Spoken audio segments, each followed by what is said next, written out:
kita telah melihat bagaimana kartel gula menyuap ilmuwan dan bagaimana korporasi memanipulasi label rendah gula untuk membajak rasa aman kita. Namun, kejahatan terbesar dari industri makanan ini bukanlah kebohongan di atas kertas kemasan. Kejahatan terbesarnya adalah bagaimana mereka mengeksploitasi keputusasaan ekonomi kelas pekerja, mengubah kemiskinan menjadi sebuah penjara metabolik. Mari kita bicara tentang siapa yang paling banyak mengkonsumsi gula berlebih di negeri ini. Mereka bukanlah kaum elit yang bisa berlangganan catering makanan organik seharga jutaan rupiah atau menyewa ahli gizi pribadi. Konsumen terbesar dari sirup fruktosa, minuman serbuk saset, dan teh kemasan botol adalah kelas pekerja, buruh pabrik, pekerja bangunan, pengemudi ojek daring, dan pegawai kerah putih yang kelelahan. Mengapa?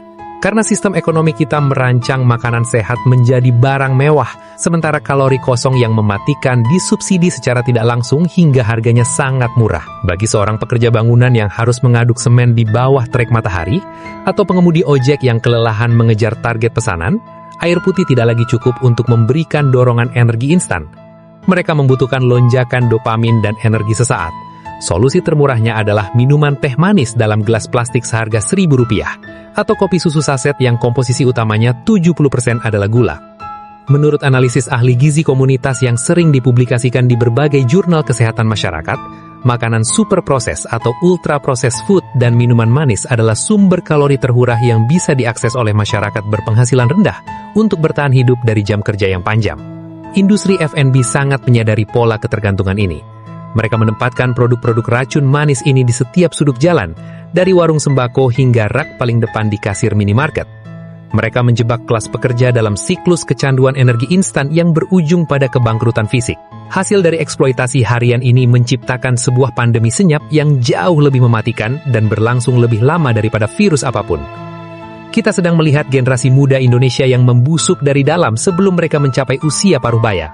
Menurut data resmi dari Kementerian Kesehatan Republik Indonesia atau Kemkes yang dirilis dalam laporan riset kesehatan dasar, prevalensi diabetes di Indonesia terus mengalami lonjakan tajam, di mana Indonesia kini menduduki peringkat kelima dengan jumlah penderita diabetes terbanyak di dunia. Lebih mengerikan lagi, penyakit ini tidak lagi memonopoli orang tua.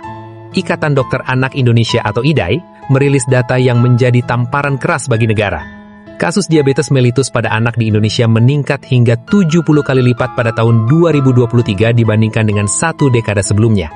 Anak-anak yang ginjal dan pankreasnya masih dalam masa pertumbuhan secara brutal dihancurkan oleh gempuran susu formula tinggi gula tambahan, sereal coklat yang dipasarkan sebagai sarapan sehat, hingga minuman boba dan teh susu yang sudah menjadi bagian dari gaya hidup normal. Ketika gula darah terus-menerus melonjak selama tahun-tahun, pankreas akan kelelahan memproduksi insulin. Sel-sel tubuh menjadi resisten. Gula yang tidak bisa diproses berubah menjadi pecahan kaca mikroskopis yang merobek pembuluh darah, menghancurkan saraf di ujung kaki, membutakan mata, dan yang paling fatal, membunuh ginjal. Disinilah letak ironi kapitalisme yang paling gelap. Ketika seorang pekerja kelas bawah atau anak muda akhirnya divonis menderita gagal ginjal akibat diabetes komplikasi, siapa yang membayar harga kerusakannya? Negara, uang pajak Anda. Menurut laporan keuangan dari BPJS Kesehatan, penyakit katastrofik seperti gagal ginjal kronis, penyakit jantung dan stroke yang sebagian besar berakar dari komplikasi diabetes dan sindrom metabolik, menyedot triliunan rupiah anggaran negara setiap tahunnya. Biaya untuk tindakan cuci darah atau hemodialisis secara rutin merupakan salah satu beban klaim terbesar yang hampir membuat sistem asuransi kesehatan nasional kolaps. Mari kita renungkan rantai peristiwa ini dengan kepala dingin. Industri minuman manis dan makanan ringan meraup keuntungan ratusan triliun rupiah setiap tahunnya dengan menjual produk yang membuat rakyat sakit.